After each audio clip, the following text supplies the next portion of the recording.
Hello bachcho, let's see what the question says. The question says if respiratory substrate has high proportion of oxygen as compared to carbon and hydrogen, RQ will be. Question हमसे कह रहा है अगर हमारे respiratory substrate में oxygen का proportion ज़्यादा है as compare to carbon and hydrogen तो आर क्या होगा। तो आर नॉर्मली होता है volume of CO2 evolve by volume of oxygen consumed. And question कह रहा है कि सबस्ट्रेट में जो ऑक्सीजन का रेशियो है वो ज़्यादा है as compare to carbon and hydrogen.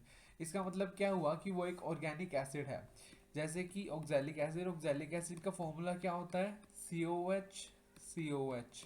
दोनों एक दूसरे के साथ जुड़े हुए होते हैं। इसका कंप्लीट फॉर्मूला आ जाएगा C2H2O4। इसमें देखिए जो ऑक्सीजन का रेशियो है वो कार्बन और हाइड्रोजन दोनों के कंपैरिजन में ज़्यादा है। एंड इसका जो आर आता है ऑक्जेलिक एसिड का वो आता है 4, उसका आर आता है 4। एंड नॉर्मली सभी के सभी ऑर्गेनिक एसिड्स का जो आर आता है वो ग्रेटर देन 1 आता है।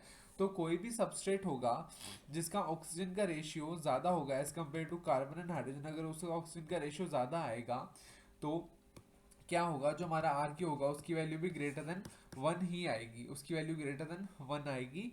बिकॉज हम एसिड के बारे में बात कर रहे होंगे एंड एसिड के लिए नॉर्मली जो आर होता है वो ग्रेटर देन 1 होता है। तो इसलिए हमारा correct answer option number B, more than 1। And I hope you understood this question well. Thank you.